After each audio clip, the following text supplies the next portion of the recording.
Hi and welcome. Let's discuss the question search in a sorted matrix. So we will be given a sorted matrix. Sorted matrix is nothing but it is row wise sorted and column wise sorted. You can see it in ascending order, it is row wise sorted. In each row you can see in each row it is row wise sorted and it is column wise sorted as well. And we need to find an element into this. Okay, we need to search an element here. So one approach is pretty simple, linear search. Okay, we have n into m elements, so simply traverse the whole matrix and find whether an element is present or not. Time complexity is n into m. I do not think we need to go any further into this particular approach. Find normal traversal linear search, that's it. Let's discuss, let's use the property that our matrix is sorted. Fine, it is row wise and column wise sorted. Let's use that. Let's see how we can use it. Suppose my target is 42. Fine, suppose, just let's say my target is 42. So, and this is not 221, this is 22. So now if I am present at this particular element, that is 32, and if I compare, 32 is less than 42, correct? And we know that this particular column where 32 is present, in actually every column is sorted. So if 42 is greater than 32, then we know that 42 cannot be present at any value above it, correct? Just think about it. Because my column is sorted and 42 is greater than 32, I know 42 cannot be present at any value above it. Okay, so this column here, this part is not of any use to me. I do not need to search here in the first place. Similarly, I can say that since 42 is greater than 32, okay, so 42 either can be present here or here, fine, or here, but it definitely cannot be present here also, because every value on the left of 32 is smaller than 32 in this row, and every value above 32 in this column is smaller than 32. Fine, so for this particular part 32 is the greatest element. For this part, just see this, it's pretty simple.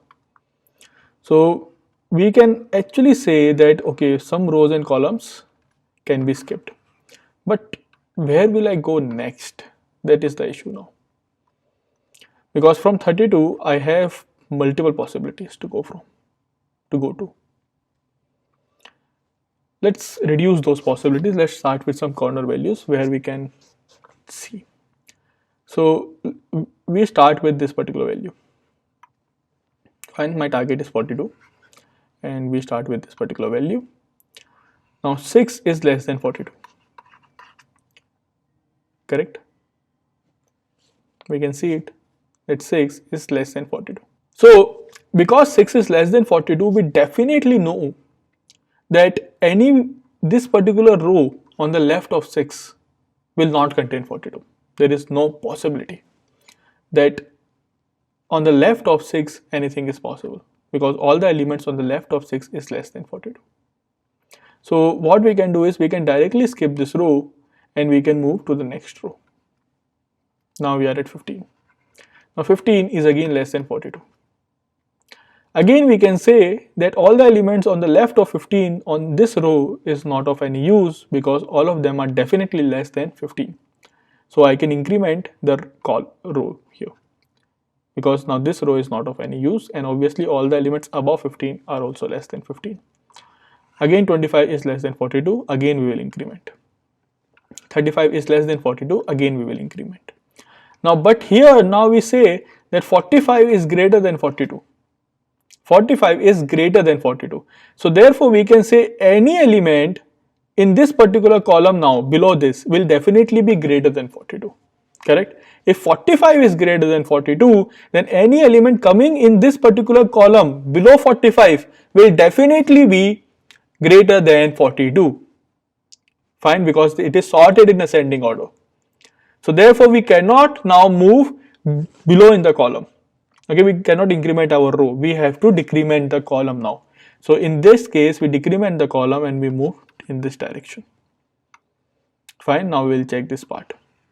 Now 44 is greater than 42. Again we can say that there is no need to check below 44. There is no need to change the row, to increment the row. Fine, and we will simply decrement our column. Fine, and we come here to 43. 43 is again the same point, it is greater than 42. All the elements less than greater than in the below 43 column is not of any use to me. I will simply move in this direction. Why only this direction? Why not up? You will say, sir, 42 is less than 44, so it can be up also. But we have already seen that possibility. We have already discarded this row because of 35. Correct? So we only have one option to go to. We cannot go down. We came from here, so we cannot go here. We cannot go up because we have already discarded it. We can just only go to left. Now we reach 42. Fine. So what is happening is, if my target value is less than the current value, in this case we are decrementing the column, else if the target value is greater, we are incrementing the row. Let's see some more example for this case. Fine, let me change the matrix a bit to make it a little bit more interesting. So here we had 44, that's fine. Let's say here we have 100, 101, 102, 103, 104 and 105. Fine. And let's suppose here we have something like 90, 91, 92 and 93. Fine, now this is my matrix and my target, now let's say it is 31. Fine, let's start. Now 100 is greater than 31, so my target value is less than the current value. If the target value is less than the current value, now you can say if 31 is less than 100, then definitely it will not be present in this column, because all the elements below 100 are greater than 100. So therefore it is definitely not present in this column. We change the column. Fine. So what we do, we simply change the column C minus minus, column minus minus. Now we are at this particular point. Now here we say that 5 is smaller than 31, so target value is greater. So definitely this row is now not useful to me. Correct? This row now is not useful to me because all the elements in this row on the left of 5 are smaller than 5. So I will change my row. So I will change the row. Now I am at 14. Now 14 is less than 31. So 14 will also say, see, all the elements to my left are no use because all of them are smaller than me. And I am smaller than 31, so no use. I cannot go right because this column is already discarded by previous element. I will go down again. So it will change the row again. Now we are at 90. So 90 says I am bigger. 90 is bigger than 31.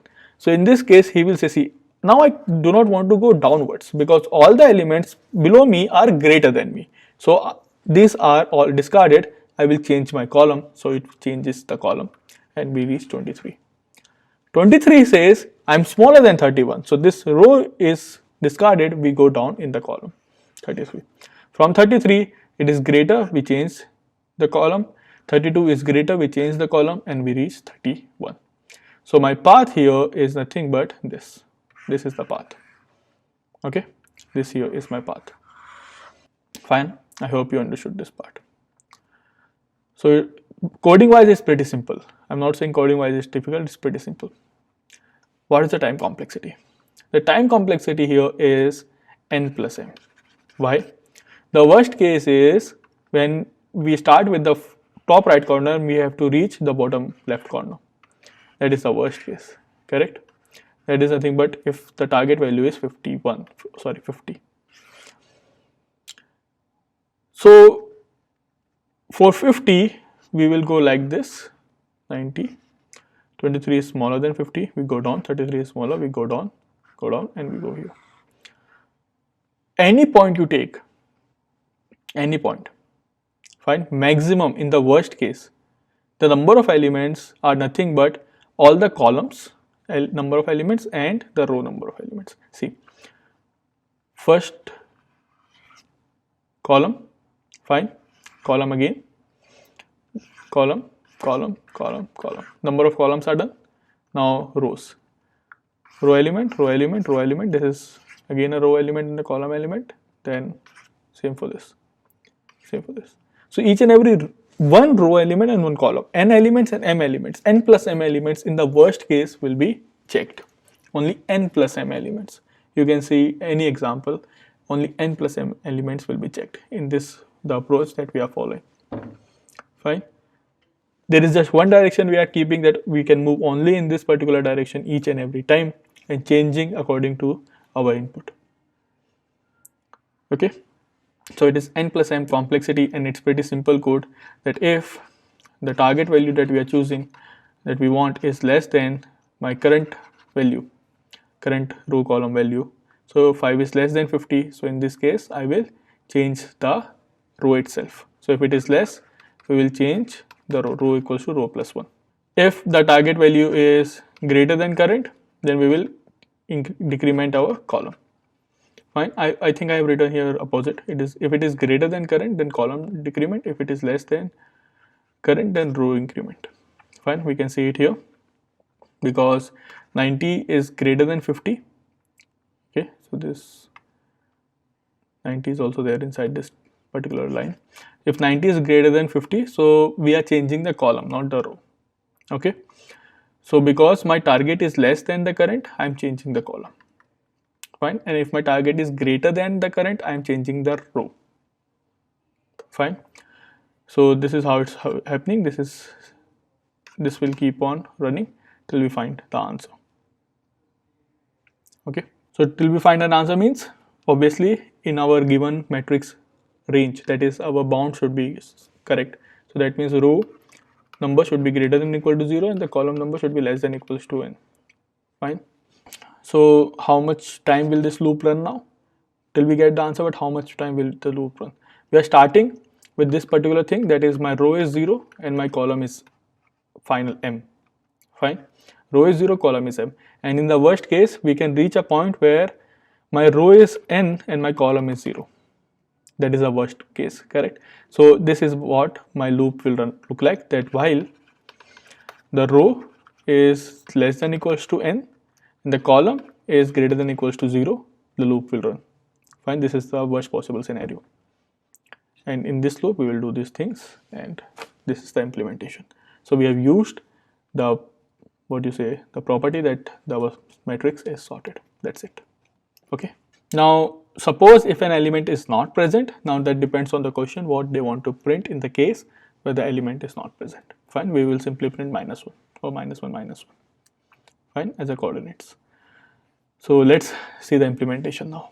Let's look at the implementation. So int n and m, take the input for n and m. Fine. Create our matrix size n into m and cross m. So let's take the input by running nested loops a++ for int j equals to 0, j less than m, j++ c in array of I, j. Fine.